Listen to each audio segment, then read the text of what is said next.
বতাহে খৰালে চুপহি কাজলি জপা দুচকুৰ পতাত ধেমালি জাৰ্ণিটো ষ্টাৰ্ট কৰাৰ আগতে অকণমান মই যেতিয়া ৰাতিপুৱা আহিছিলোঁ ফ্লেশ্ববেকত যাওঁ আৰু ফ্লেশ্ববেকত গৈ পেলাই ৰাতিপুৱা সেইখিনি চাই লওঁগৈ তাৰপিছত এই জাৰ্ণিটো আমি ইয়াৰ পৰা কণ্টিনিউ কৰোঁ চ' ব'লক ফ্লেশ্ববেক চ' এতিয়া ৰাতিপুৱা ওলালোঁ আৰু টাইমটো আপোনাক দেখুৱাই দিছোঁ এতিয়া হ'ল আপোনাৰ প্ৰায় 6:40 হ'ব হ'লহি আৰু মই আছোঁ খানাপাৰা ফ্লাইঅভাৰৰ ওপৰত ইয়াত ভীষণ জাম মানে খুব বেয়াকৈ জাম লাগিছে আৰু ফ্লাইঅভাৰখন ওপৰে ন তলেও গোটেই জাম আৰু এতিয়া ৰৈ আছোঁ গাড়ী যদি ক্লিয়াৰ হয় ট্ৰেফিকটো তেনেকৈ ওলাই যাম ইয়াৰ পৰা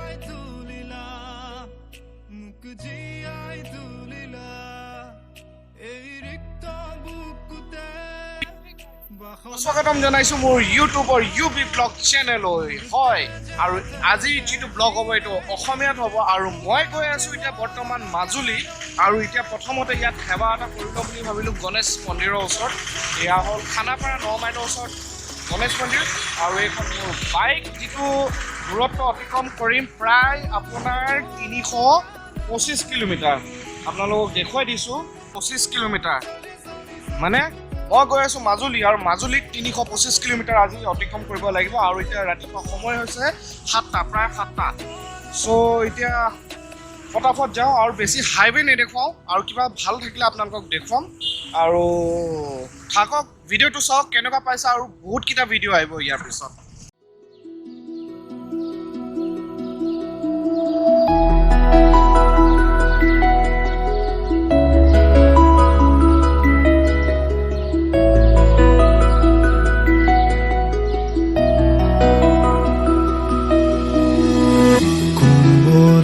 ফাকেৰে স্মৃতিৰে খিলাপাত পৰেনে মনতে তোমাৰ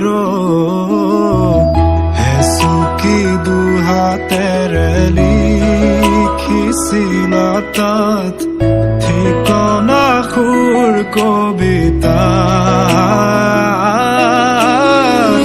উন্মুক্ত নদীৰ সুতে চন্দে নচুৱাই প্ৰাণ ৰন্ধ্ৰে ৰন্ধ্ৰে দেখি মন ময়ূৰীয়ে পাখি মেলি যায় এটি চাউনিতে ৰাতি হ'ল চঞ্চল বন্ধ কোঠালি যেন এটি দাবান হ'ল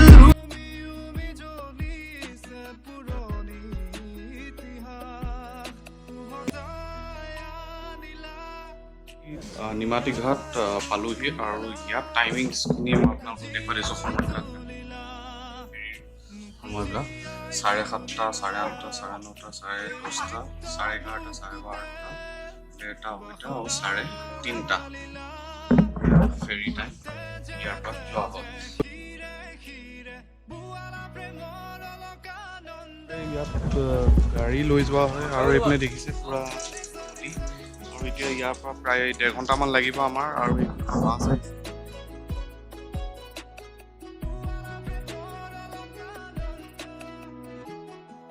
End of flashback. ফাইনেলি ওপৰত উঠিলোঁ আৰু মই পুৰা ডেকত আছোঁ আৰু এইপিনে আৰু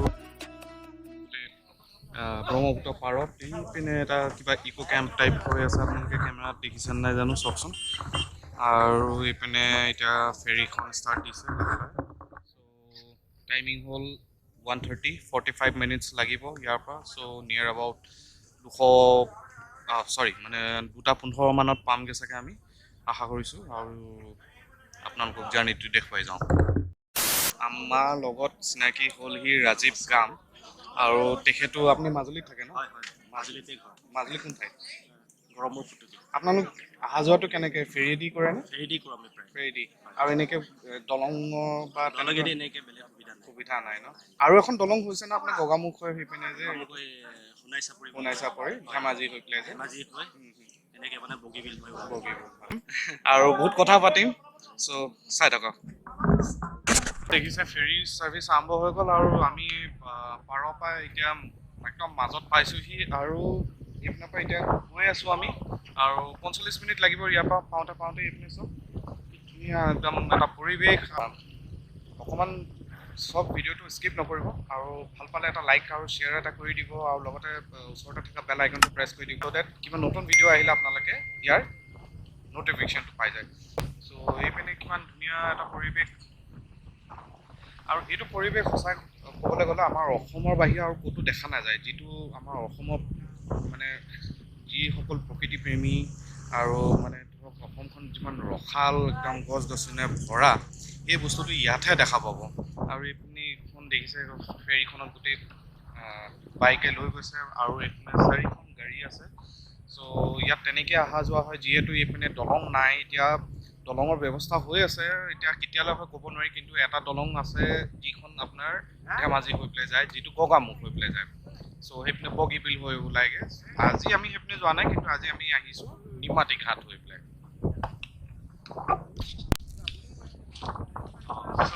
দেখিছে এতিয়া ফেৰীত আমি গৈ আছোঁ। ফেৰীত গৈ থাকিলে এতিয়াতো প্ৰায় 45 মিনিট লাগিব। এতিয়া কি কৰা যায়, সেইকাৰণে টাইম পাছৰ কাৰণে এটা ধুনীয়া এটা সময় ইয়াত ব্যতিক্ৰম ৰূপে এতিয়া তাচ পাত খেলা হৈছে। আৰু এই দাদাসকল আপোনালোক চবে মাজুলী যাবনে দাদা? মাজুলী চব মাজুলীৰ হয়। চ' এয়া দেখিছে সেইপিনে এখন ফেৰী এখন গৈছে। এতিয়া কেমেৰাত জাষ্টিফাই হ'ব নাই নাজানো, কিন্তু সেইপিনে তাতো গাড়ী বহুতকেইখন আৰু বাইক লৈ গৈছে। চ' এতিয়া আমি গৈ আছোঁ আৰু এইপিনে চব কিমান বাইক, এতিয়া ইয়াত মানুহতকৈ মানে বাইক বেছি। চ' আৰু এনেকুৱা লাগিছে যে আজি মানে কি পৰিৱেশটো মানে বিৰাটেই ধুনীয়া হৈ গৈছে। একদম ঠাণ্ডা পৰিৱেশ আৰু বতাহ মাৰিছে একদম, আৰু এইটো বুজাব নোৱাৰা ভাষা। আৰু আপোনালোক আহক, যেতিয়া আহিব ইয়াৰ এই ফিলটো আপোনালোকে ইয়াত থাকিহে আপোনালোকে ফিল কৰিব পাৰিব। এটা ইনফৰ্মেশ্যন এটা দিবলৈ বিচাৰিছোঁ, ইয়াত যিহেতু মাজুলী যদি আপোনালোক আহে, মাজুলী দুটা মানে ঘাট আছে, ডাঙৰ ডাঙৰ ঘাট। মোৰ লগতে ৰাজীৱ দা আছিলে, তেখেতে ঘাটকেইটা মোক আকৌ এবাৰ কৈ দিবচোন। ঘাটটো হ'ল নিমাতী ঘাট দক্ষিণ চাইডে আৰু উত্তৰ চাইডে ধূনাগুৰি ঘাট। ধূনাগুৰিলৈ যদি যোৱা হয় বা সেইপিনে সেইটো চাইডে গ'লে সেইপিনে ক'ত যাব পাৰি? বিহপুৰীয়া নাৰায়ণপুৰ। আচ্ছা। আৰু মানে বিহপুৰীয়া নাৰায়ণপুৰৰ পৰা আপোনালোকে অৰুণাচল যাব পাৰিব। অৰুণাচল তেজপুৰ যাব পাৰিব। আচ্ছা আচ্ছা, ঠিকে আছে। মানে এইপিনে লখিমপুৰ ওলাই যাব পাৰে। লখিমপুৰ ধেমাজি চব। চ' এইটো এটা ডাঙৰ ইনফৰ্মেশ্যন আপোনালোকৰ লগত মই শ্বেয়াৰ কৰিলোঁ। চ' তেখেতে মোক কৈ আছিলে, চ' মই সেইকাৰণে এবাৰ আপোনালোককো জনাবলৈ বিচাৰিলোঁ।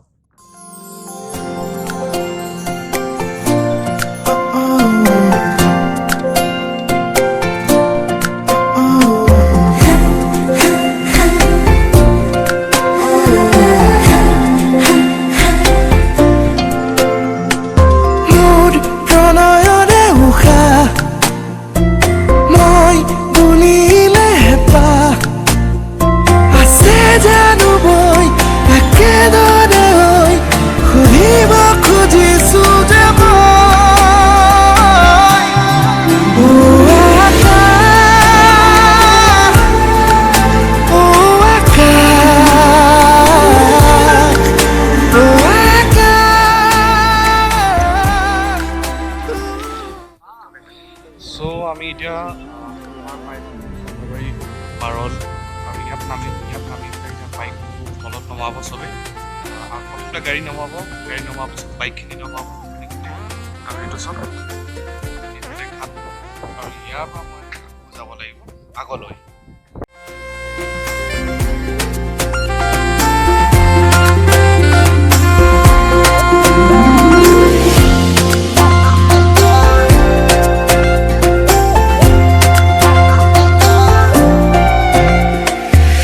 হালধীয়া সোণাৰু হৈ ফুলি ৰোৱা এধানি মন আছুতীয়া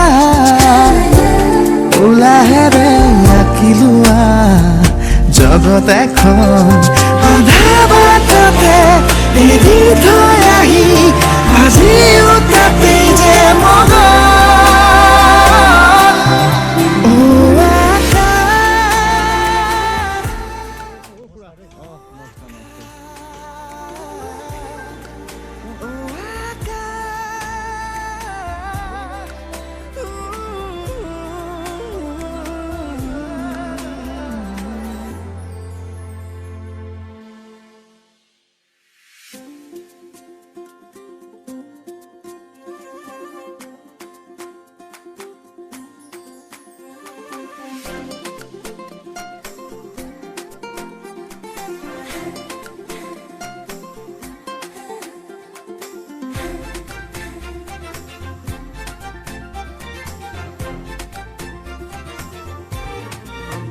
মাজুলী হুম ইপাৰে নৰ্থ লখিমপুৰ আচ্ছা এই নৈখনৰ কাৰণে তোৰ মাজুলীখন দ্বীপ হৈ গ'ল আচ্ছা কি নদীখনৰ নামটো কি খেৰকটা ন খেৰকটা চ' দেখিলে খেৰকটা নদীখনেই ডিভাইড কৰি দিলে মাজুলী আৰু লখিমপুৰ আৰু এইখনেই নদী হ'ল মেইন আৰু এতিয়া আমি নদীখনে পাৰ হৈ পেলাই ইটো চাইডে যাব লাগিব ব্ৰিজখনে হ'ল আপোনাৰ বৰ্ডাৰ বহুত মানুহে গম নাপায় এইটো কথা ভাবে যে মাজুলীখন ব্ৰহ্মপুত্ৰৰ মাজত থকা বুলি ভাবে কিন্তু আচলতে সেইটো কথা নহয় বেচিকেলি মাজুলী এটা অংশহে আপোনাৰ ব্ৰহ্মপুত্ৰৰ ওচৰত কিন্তু ইটো ফাল যে দ্বীপ যে হৈ গ'ল কি এই নৈখনে আচলতে তাক ডিভাইড কৰিলে কিন্তু মানুহ মই সৰুৰ পৰা মই ভাবিছিলোঁ যে আমি ব্ৰহ্মপুত্ৰৰ মাজত আছোঁ নহয় এইখনে দিশ হেৰি কৰিছে এইখন গাঁৱৰে মই জোৱাই হিচাপে মোৰ আলহী আহিছে এয়া মোৰ জোৱাই মোৰ শহুৰ তেখেত বাবৈ বুলি কওঁ আমি বাবৈ মানে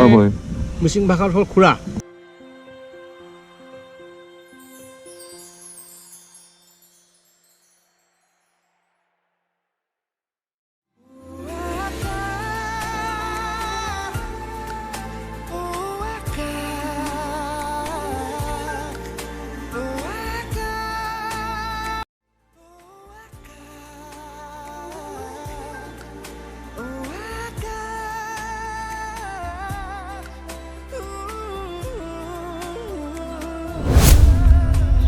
মই ফাইনেলি এতিয়া পাই গ'লোহি নৰ্থ লখিমপুৰৰ ওচৰা-ওচৰি মানে মাজুলী আৰু নৰ্থ লখিমপুৰৰ ওচৰত আৰু ক'ত আছোঁ এইটো বেক চাইডে মই আপোনালোকক দেখুৱাই আছোঁ চব পৰিৱেশ মিচিং ঘৰ এটা চাংঘৰ আৰু ইয়াৰ যিটো নেক্সট পাৰ্ট হ'ব মই আপোনালোকক নেক্সট ব্লগত দেখুৱাম কিন্তু এইটো ব্লগটোতো বহুত দীঘলীয়া হৈ গ'ল এতিয়া চেছ কৰিব লাগে আৰু সঁচাকৈ ধুনীয়া পৰিৱেশ একদম খেতি পথাৰ একদম কংক্ৰিটৰতকৈ মানে কংক্ৰিটৰ মহানগৰীতকৈ দূৰ এখন ধুনীয়া পৰিৱেশ শান্তি পৰিৱেশ আৰু এটা ধামাকাদাৰ ভিডিঅ' আহিব একদম টোটেলি ডিটেইলছে আহিব চাবলৈ নাপাহৰিব আৰু এতিয়া মই আহিছোঁ নিষাদৰ ইলেউচৰ ঘৰত আজি ইয়াতে থাকিম আৰু কাইলৈৰ পৰা এটা ধুনীয়া মাজুলীৰ ওপৰত ব্লগ আহিব আৰু ধুনীয়া চিৰিজ এটা বনাম চ' আপোনালোকে চাবলৈ নাপাহৰিব আৰু যদি ভাল লাগে ভিডিঅ'টো লাইক শ্বেয়াৰ কৰি দিব আৰু কাষতে থকা বেল আইকনটো প্ৰেছ কৰি দিব আজিলৈ আহিছোঁ জয় আই অসম